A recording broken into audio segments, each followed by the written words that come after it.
Manuel Vargas Payano nos acompaña en este programa, antropólogo y casi arqueólogo, para que no me regañe.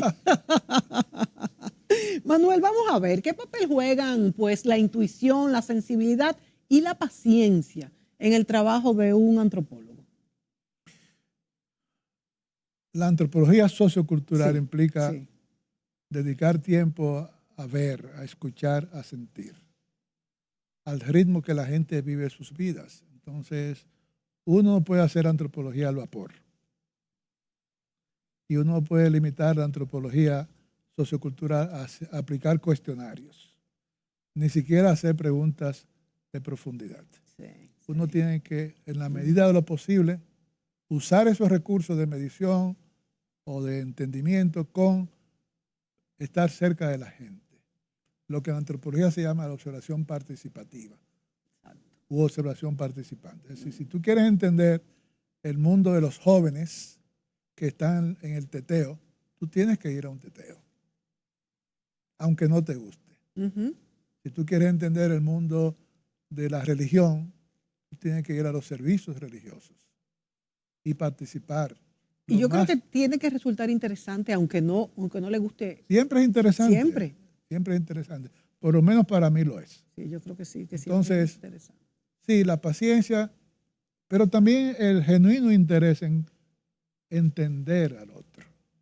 No de medirlo, no de cuantificarlo solamente, sino de entender las razones, la motivación de los seres humanos para hacer lo que hacemos. Entonces, la antropología, como yo la entiendo, por lo menos implica invertir mucho tiempo, con mucha paciencia y con mucho respeto a entender la vida de la gente. Entender al otro se ha vuelto difícil porque cada vez vivimos en una sociedad más violenta.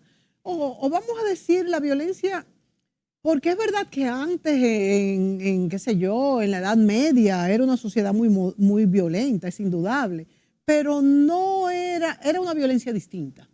Era ahora pues el que te quita en la calle, el que te agrede en el tránsito, vivimos más tensos, la vida es más rápida. Sí, yo diría que la vida es más rápida. Es un cambio fundamental entre la época que vivimos y las épocas anteriores. Lo de que seamos más o menos violentos. Eso es relativo. Es muy relativo. Sí, eso es porque relativo. no hay duda de que en épocas más lejanas era imposible sobrevivir sin defenderte. Y era imposible vivir, o no imposible, difícil, sin agredir. O sea, la historia Nos cuestionamos más ahora que antes. Bueno, ahora nosotros tenemos una visión de conjunto. Sí. Nosotros estamos recibiendo una cantidad impensable de información. Por tanto, somos más conscientes de lo que está ocurriendo. Apenas un siglo atrás, cuando no había todo este entramado de comunicación rápida, uno se enteraba lentamente de lo que estaba pasando. Por ejemplo, aquí tengo entendido que cuando ocurrió el asesinato de las hermanas Mirabal, eso no se comunicó a través de las radios, lo que aquí llamamos Radio Bemba, poquito a poco. Pero ahora si algo como eso ocurriera, es un asunto del segundo, o se transmite en vivo por un celular. Entonces, digamos que esas oportunidades de recibir y enviar información nos predispone a una actitud de alerta permanente, de que estamos pendientes de lo que dice el celular. Creo que es el ser humano de hoy, el que ha tenido más posibilidad de recibir información, que no es lo mismo que tener conocimiento. Exactamente, depende de cómo se maneje. Son cosas distintas. Pero sí, la violencia es uno de los grandes problemas que enfrentamos como humanidad. Pero es un tipo de violencia que amenaza a toda la Tierra. Al planeta. Es decir, si esto se nos va de las manos como seres humanos, aquí puede pasar lo peor. Y se puede ir. Aquí puede pasar lo peor. Se puede ir.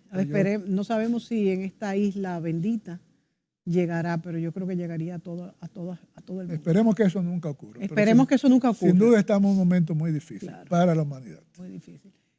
Yo no puedo dejar, para seguir adelante, no puedo dejar de mencionar de que seguiremos hablando sobre la identidad personal, la identidad dominicana, la identidad de sectores, la identidad de países, la identidad del mundo.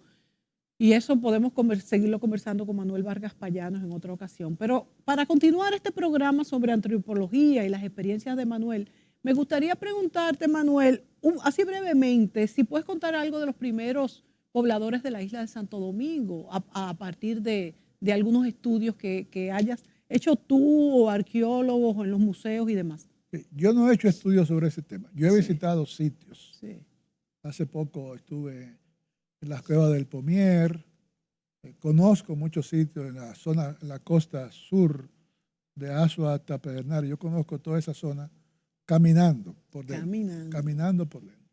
Sí. Y claro, en el este también. Pero, más que todo, yo he leído, y he leído con mucho interés, el mundo de los primeros habitantes. Yo diría que, para mi gusto, con perdón de los especialistas, el que ha presentado una teoría más coherente sobre los primeros habitantes fue Marcio Veloz Maggiolo. Sí, sí. Yo me he leído todos sus libros y hace poco estaba escribiendo un trabajo donde Marcio Veloz, en un trabajo sobre los grupos culturales llamados genéricamente arcaicos, Sí. que antecedieron a los que se llaman agroalfareros, taínos, ciguayos, sí, etcétera, etcétera, que esos fueron los primeros artistas de la antillana. Y yo comparto esa visión.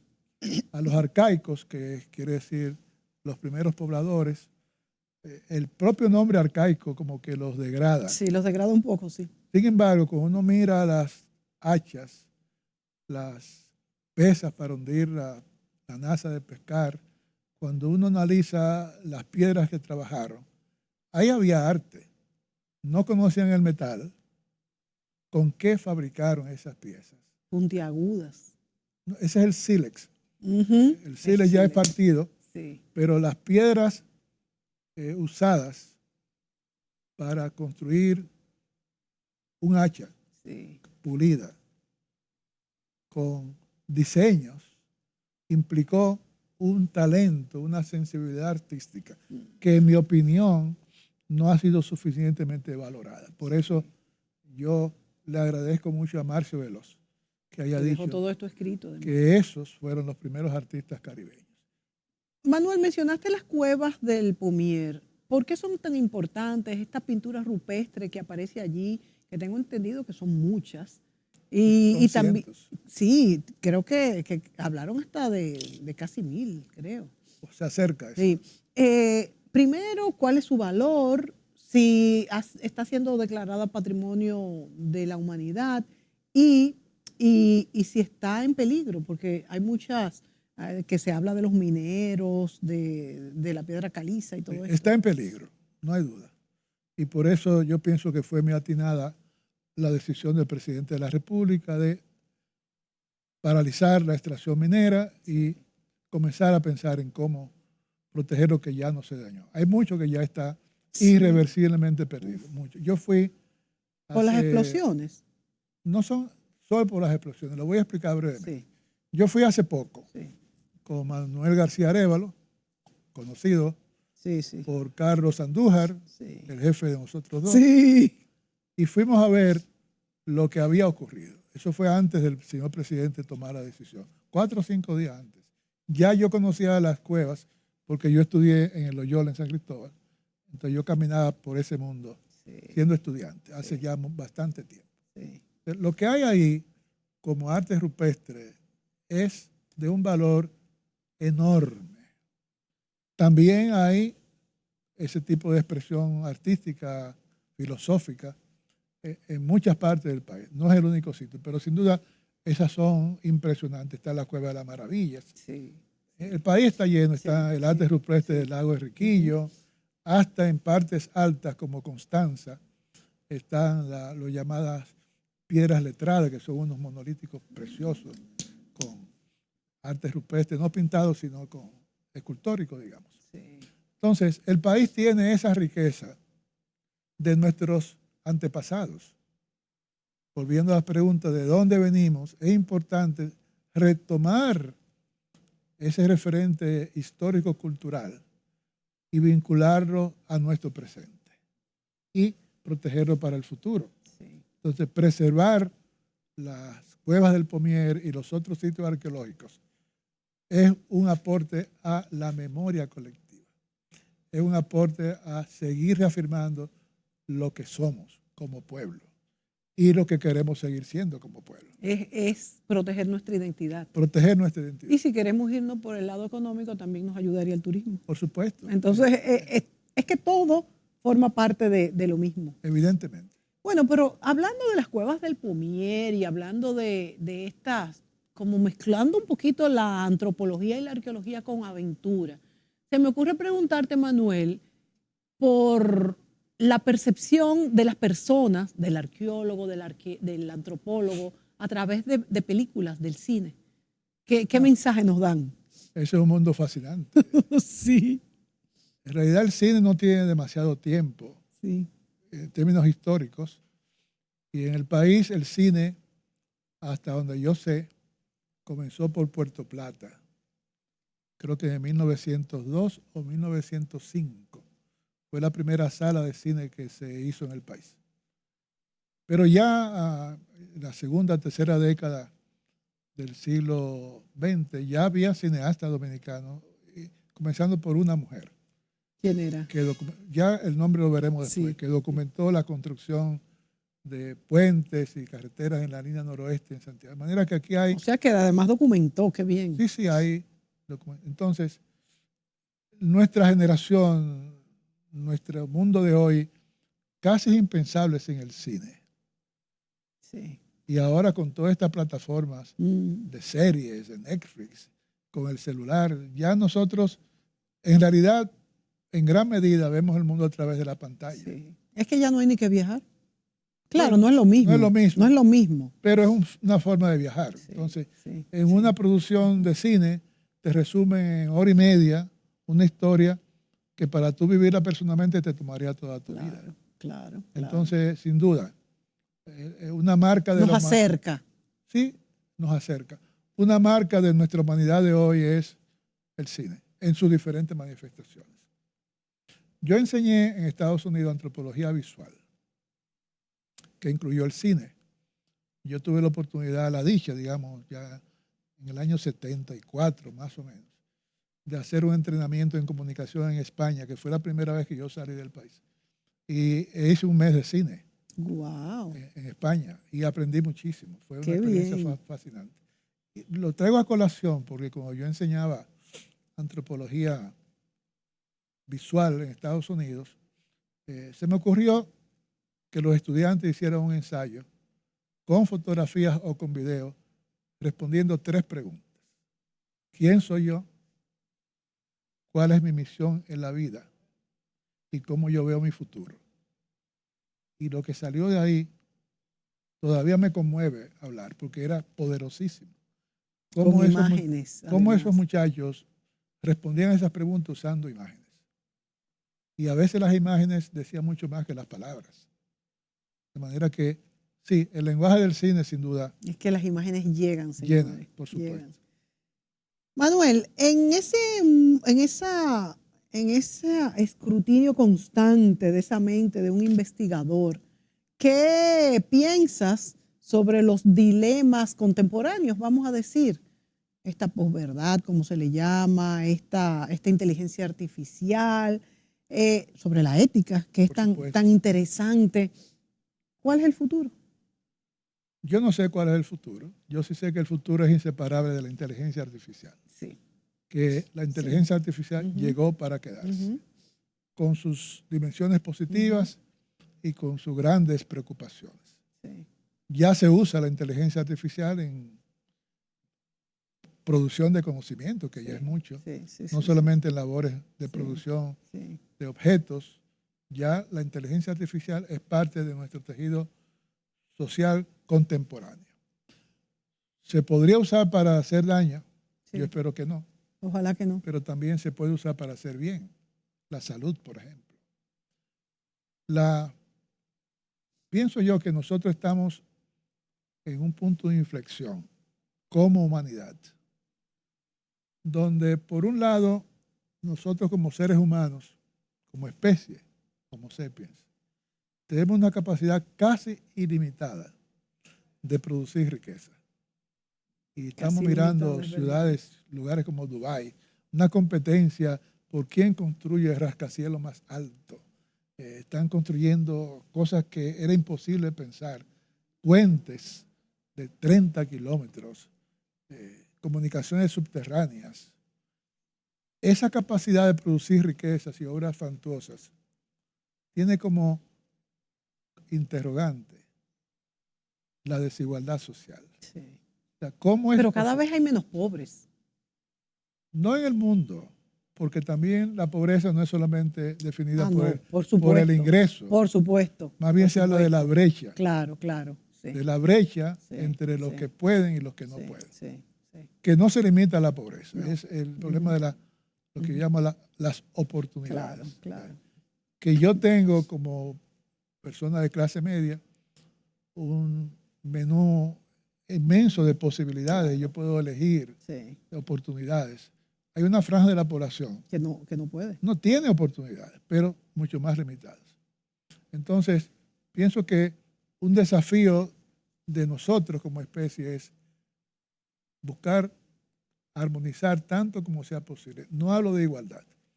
Sí, la igualdad es imposible. No Además, sé. tampoco es saludable. Yo no hablo de igualdad, yo hablo de De oportunidades. que no crear oportunidades, Claro. que no haya prohibiciones fácticas para que una persona pobre no pueda comprar un libro.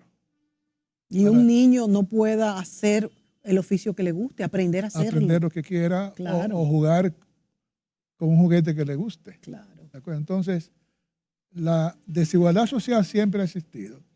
Lo que para mí la hace hoy... Pero yo creo que existe menos que nunca, porque si nos vamos a la Edad Media, qué horror. Sí, yo pienso que la constante ha sido la desigualdad. Ahora, lo que no ha sido una constante es la capacidad de producir riquezas como la tenemos ahora. ¿Tú entonces crees que vivimos la mejor época? Esta es mi época. Y tiene que ser la mejor. Esta es mi época y con esos bueyes que vamos a arar la finca, ¿verdad? Sí, claro. Pero si yo te dijera que me gusta todo lo que veo de nuestra civilización, Sí. Ah, no, la respuesta es que no me gusta todo. Claro. Pienso que tenemos posibilidades de crear riquezas, crear bienestar material y al mismo tiempo reducir esa enorme franja. O sea, en este mundo maravilloso que hemos alcanzado, faltan muchas cosas que deben de ir a la par con los adelantos científicos, tecnológicos que no se están haciendo. Aunque es maravilloso, pero nos falta mucho. Claro, el mundo ha avanzado muchísimo en el sentido de crear oportunidades y un segmento mayoritario de la humanidad es la mujer. O sea, lo que está pasando en términos de oportunidades para la mujer en el mundo entero es sencillamente fascinante. Fascinante. En ese sentido yo me declaro feminista. Sí, definitivamente. Porque es bonito ver mujeres. Uno antes iba a lugares donde era raro ver una mujer y ahora ya es normal. Un médico, una enfermera, piloto. Entonces eso es maravilloso. Realmente a mí me gusta mucho eso. Ver a las mujeres en posición. Que somos un poquitito más de la mitad de la población. Sí, pero además que hay un talento. Ustedes las mujeres tienen una capacidad enorme de hacer muchas cosas al mismo tiempo. Ustedes tienen una... Tenemos muchas cajitas. Usted tiene una sensibilidad que nosotros los hombres no la tenemos. Sí, es verdad, es verdad. Entonces, por eso yo hasta le he llegado a decir a amigos míos, a ti te hace falta una pizquita de pájaro. Para que sea más sensible. Claro, yo nací, me crié en la misma casa con 7 mujeres.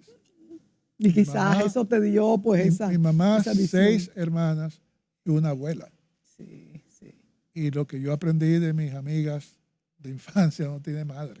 Yo creo que esa comunión entre los sexos, en ese compartir es muy beneficioso. Y volvemos al tema de la identidad que lo seguiremos tratando con Manuel Vargas Payano, pero como pasa, ya estamos en mayo, en el 2025, ya estamos en mayo y se nos va la vida, también se nos fue la hora. Entonces ya no podemos hablar más, pero yo creo que hemos hablado suficiente e interesante sobre la vida de este estudioso, de este dominicano que tiene tanto que contar, que no es muy parlanchín, pero cuando le interesan los temas, los desarrolla y con esa profundidad que le caracteriza. Muchas gracias, Manuel. Muchas gracias, Vargas Mónica. Payán. Gracias a ustedes, amigos, por sintonizarnos y recuerde que puede ver este programa en nuestro canal de YouTube, Mónica Gutiérrez Fiallo TV. Así que los esperamos por ahí también y suscríbase y denos sus opiniones sobre los temas que quiere que tratemos. Hasta la próxima.